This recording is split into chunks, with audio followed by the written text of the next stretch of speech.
Bonjour tout le monde, alors je vous présente le tag que je vais réaliser. Je vais me servir pour faire le fond de ma gel presse. Les filles qui sont sur le groupe Scrap avec moi vont reconnaître un peu le fond que j'ai fait en live il y a quelques temps, mais je ne l'avais pas mis en vidéo, donc là je me suis dit que peut-être il était intéressant de le faire en vidéo vite fait pour les filles qui n'ont pas vu le live qui est donc sur ce groupe. Alors le but est de faire un fond qui va me servir à plusieurs choses, pas folle la guêpe, hein. C'est pas tout à fait du hasard. Donc là j'ai mis un peu de jaune que j'étire vraiment beaucoup et je fais quelques taches par-ci par-là sur une feuille. Je vais faire plusieurs feuilles en même temps. Donc certaines couleurs que je vais placer toujours de cette façon en forme de tache, du jaune donc. Et puis ensuite il y aura du orange. Bref, je tiens à souhaiter également la bienvenue à toutes les nouvelles abonnées. Il y en a quand même pas mal, je vous remercie du fond du cœur. Ça veut dire que mes vidéos vous plaisent et ça, ben, j'en suis ravie. Excusez-moi. Sans doute que je ferai un concours d'ici peu, mais enfin pas d'ici peu, après les fêtes, quand la période sera un petit peu plus creuse. Donc là, après le jaune, je vais faire quelques taches de couleur orange.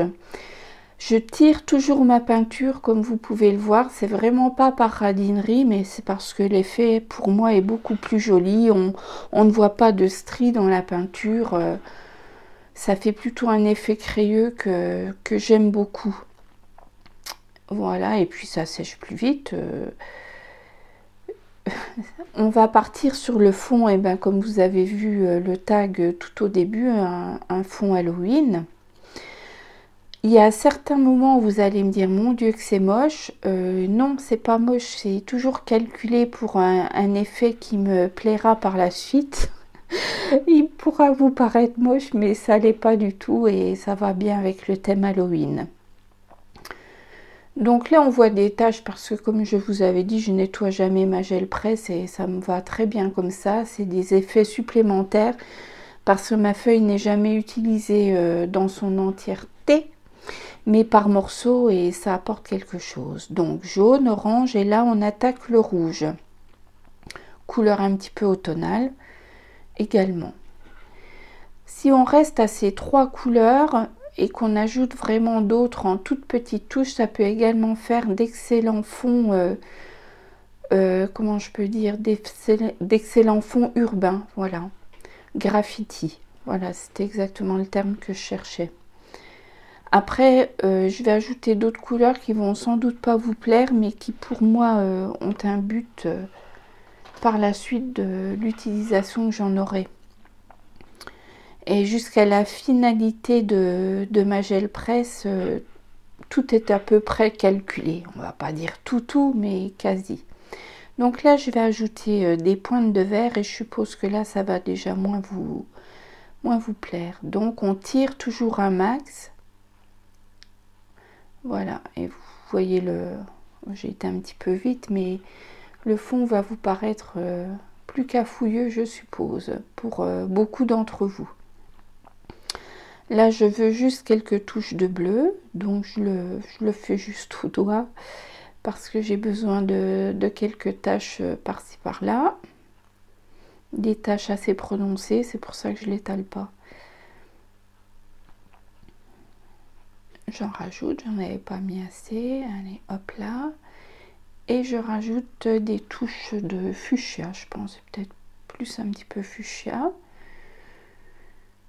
Comme j'en ai mis trop, je mets sur ma gel presse, comme ça je peux la récupérer sur un autre fond.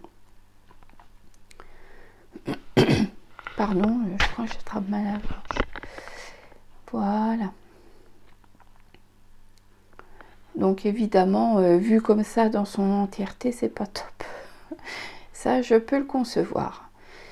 Alors là, je vais recouvrir de noir, puisque vous savez, j'aime bien ramasser avec du noir, mais pas que. Donc j'essaye de le tirer un max également. Et je vais utiliser qu'est-ce? Des feuilles. Sauf que celle-là, je l'ai déjà mal mise, alors ça commence mal. Voilà, je vais poser des feuilles que j'ai récupérées à l'extérieur. Je vais essayer de recouvrir un max ma gel presse. Bon, celle-là, je la vire parce qu'elle va m'embêter. Je la remettrai dans le bon sens plus tard. Voilà. Et une fois qu'elle est bien recouverte, je vais venir appliquer une de mes feuilles trop colorées dessus. Et là, il y a la team pour et la team contre. J'adore ou je déteste. Bon, moi j'adore par rapport à ce que je vais en faire plus tard. Autrement, je peux concevoir qu'il est compliqué d'utiliser ces fonds. Donc, une fois que j'ai fait ça, je vais essayer de récupérer un petit peu ce qui est sur mes feuilles. La peinture, l'acrylique noir qui peut être sous les feuilles. Pour la déposer sur un autre fond, ça peut donner quelque chose ou pas. Ça reste aléatoire suivant l'intensité de l'acrylique qui est en dessous. Voilà, ça peut donner... On a quelques endroits qui peuvent être très intéressants de tamponnage à la feuille. Ensuite, comme mon acrylique noir est encore bien humide, je vais essayer de récupérer ces empreintes-là sur un fond très coloré aussi. Je pense qu'on peut en obtenir quelque chose vu que c'est encore bien humide.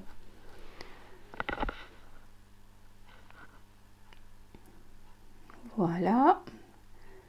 Et ces empreintes-là sont hyper intéressantes. Il faut se projeter et toujours imaginer qu'on coupe dans ce fond. Là, c'est là où je voulais en venir tout au départ. Alors, vous voyez que le calcul est long. Je recouvre d'acrylique blanche le reste de mes empreintes noires et je vais relever. Alors là, c'est un résultat que j'adore par-dessus tout. Alors c'est pareil, il y a les pour, il y a les contre, mais enfin, ça dépend des goûts de chacun. Et moi, mes goûts vont que ce fond est un de mes fonds préférés de tout ce que je peux faire à la gel presse. Voilà. Je recouvre ma gel presse de noir et je vais répéter l'opération des feuilles parce que j'ai encore des fonds. Donc je fais tout en accéléré parce que vous avez vu une fois, c'est bon quoi. Après, c'est de la répétition, donc pour celles qui regardent et qui ont compris, ça peut être de l'ennui. Et hop, je remets mon fond coloré. Voilà, et hop, je récupère mon fond de feuilles. Je récupère la première salve sur un fond coloré.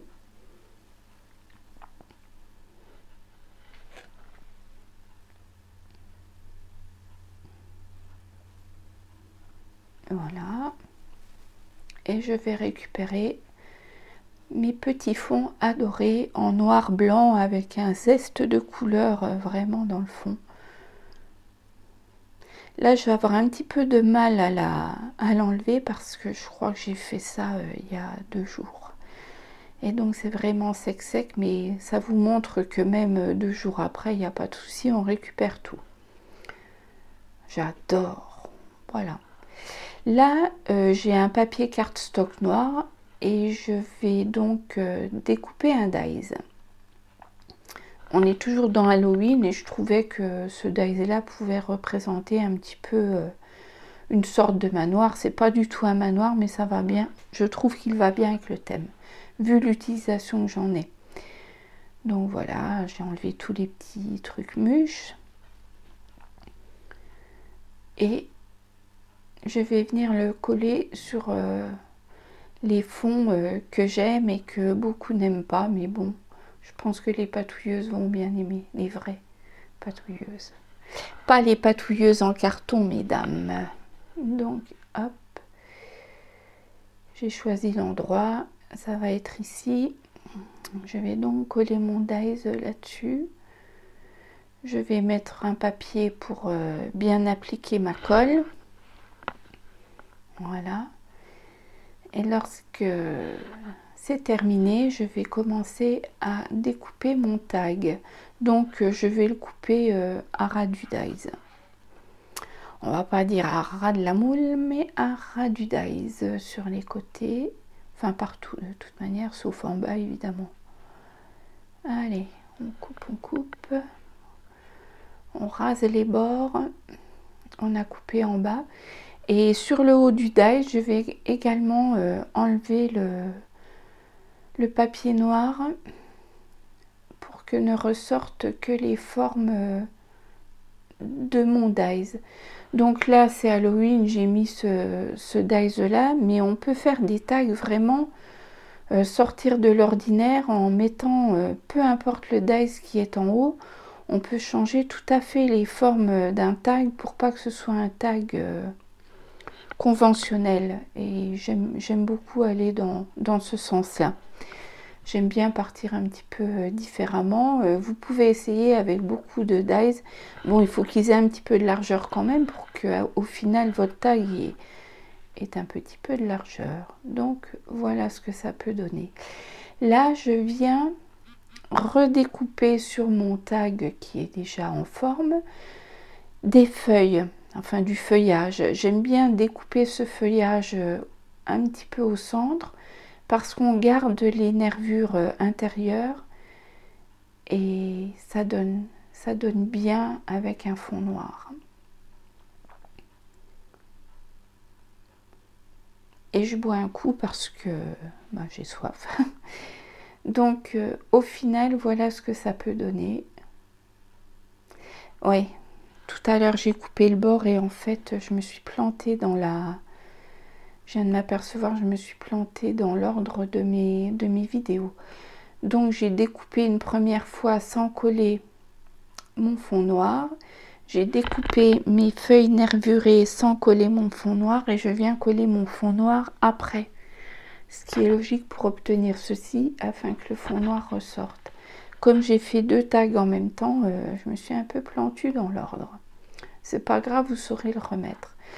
Là, j'ai fait des tamponnages de quelques de tampons évidemment, un petit peu Halloween, donc je vais les coloriser, citrouille en orange, jaune, feuillage vert et branchage en un petit peu marron et gris.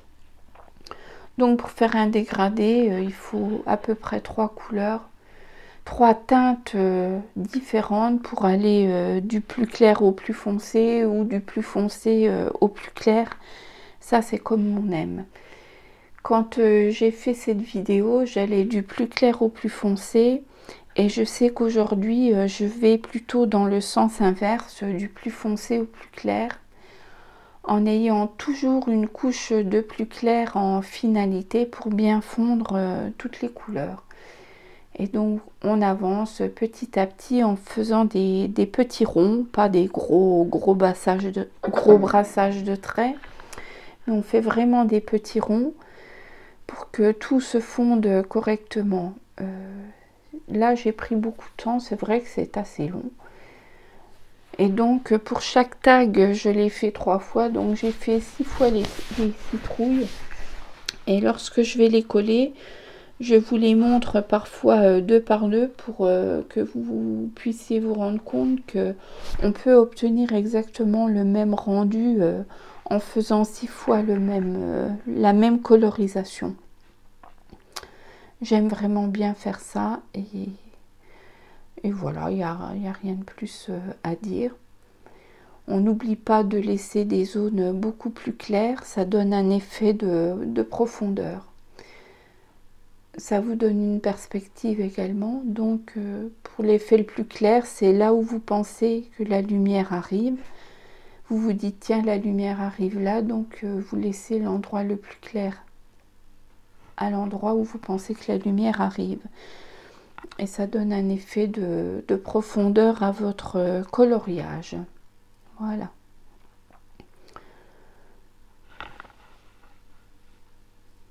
Donc peut-être que j'aurais pu avancer plus rapidement cet épisode-là, parce qu'effectivement c'est assez long. Parfois vous me voyez avec le pinceau, c'est lorsque mon crayon de couleur aura fait beaucoup de poussière, je l'enlève avec le pinceau pour pas que la couleur se dépose ailleurs. Donc je découpe toujours mes empreintes de tampons avec un scalpel. Je découpe très rarement au ciseau, avec les ciseaux, parce que ma découpe est toujours bien plus fluide avec un scalpel qu'avec des ciseaux. Il n'y a pas de saccade. Et au cas où il y aurait des saccades, j'utilise toujours un papier abrasif pour bien lisser les contours, que tout soit bien net. Voilà, quand on a des tocs, on a des tocs, on ne se refait pas. Et bien évidemment, on encre. Le tag a également été entré, j'ai peut-être loupé cet épisode. Donc voilà, là on est au résultat final de la colorisation. Là je réfléchis où je vais les poser. Et je vais, voilà, vous voyez les deux colorisations, quoi qu'on voit, pas terrible, si ça va, sont égales. Donc je vais procéder au montage final. J'ai découpé une bordure dans le même papier noir que le dies, que la découpe du dies. Donc j'ajouterai cette bordure, j'ajouterai une petite phrase, j'ajouterai une toile d'araignée que j'ai découpée, c'est un tampon aussi. Oui, ben celui-là on l'a vu, c'est bon, on passe. Mais comme c'est pas le même jour, je m'en souviens plus. Ça c'est le privilège de l'âge, n'est-ce pas? Et également 2 dies d'arbres que j'aime bien et qui va bien avec le thème Halloween, je trouve. Et 2 stickers, un stickers corbeau un peu brillant et un stickers chauve-souris. Voilà. Comme ça fait longtemps que j'ai pas tourné de vidéo, j'ai du mal de me cadrer. Mais on remarquera, n'est-ce pas, que le cadrage est quand même un peu plus correct que les précédents. Là, je suis contente, je ne travaille plus sur mon effet de cadrage parce que je l'ai trouvé. C'est encore pas top, mais je trouve que c'est bien mieux. J'ai procédé au collage de la bordure. Donc, comme je la colle à cheval, une fois au-dessus, une fois en dessous, donc je mets la colle une fois au-dessus, une fois au-dessus. Une fois au-dessus, une fois en dessous, ce qui est assez logique. Voilà.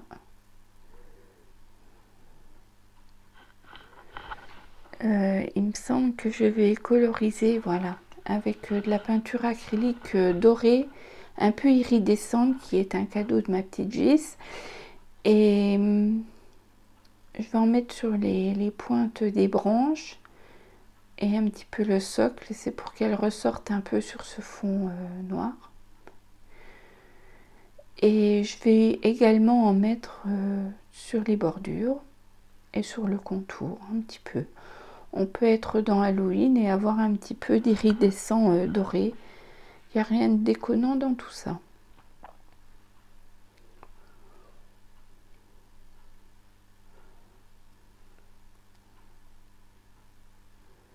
Donc voilà, j'applique bien mon premier arbre sur le fond. Je viens mettre le sticker corbeau que je pose sur une branche d'arbre. Le blanc qu'on voit, c'est un petit peu la colle aussi. Je renforce toujours avec des points de colle. Voilà, là on le voit bien. Mais il est un petit peu trop brillant. C'est pour ça que un second arbre va venir par-dessus pour casser un peu la brillance du sticker. Et comme je ne l'ai pas colorisé au début, eh bien je viens le coloriser maintenant. Il est en séchage et je fais la colorisation, j'apporte un peu de couleur, l'acrylique iridescente dorée qui rend super bien sur le noir. Voilà, j'en appose un petit peu par-ci par-là et surtout sur les contours. Et toujours avec parcimonie, hein, je dis toujours un petit peu tout avec parcimonie. Je viens mettre un petit peu en 3D mes citrouilles.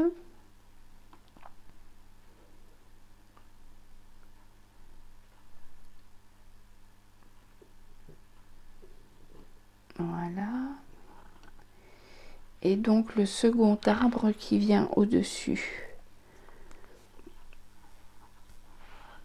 qui viendra au-dessus de l'autre, avec un petit peu de volume. C'est pas flagrant, mais un petit peu. Je vais venir poser ma deuxième citrouille.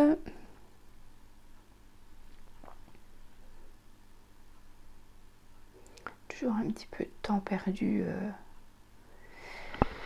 à l'enlevage des péloches de la mousse 3D. Voilà, il me faut toujours ma pince greffée au bout de mes doigts, sinon je n'y arrive pas. C'est comme ça, on ne change pas, il n'y a plus moyen. Et là on va mettre une citrouille un petit peu qui pendouille de l'arbre. Voilà.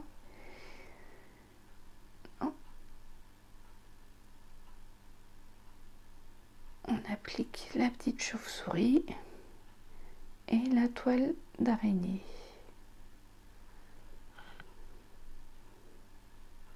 Voilà.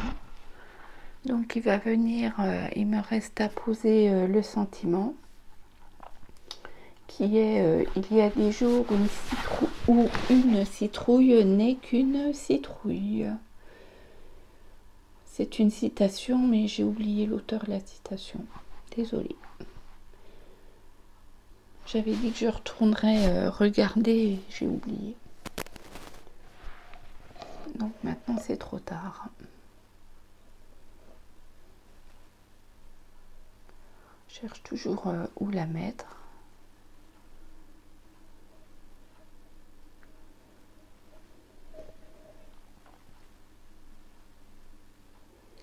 Là je jongle avec les bouts de branches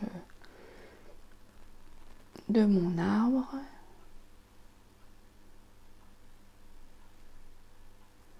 Voilà, on y arrive. Et donc voilà, je vous présente mon tag, enfin mes tags Halloween. J'espère que ça vous a plu. Je vous fais de très très gros bisous. À la prochaine. Je vois que j'ai un arbre qui tremblote là. Il faut que je le recolle. Ciao.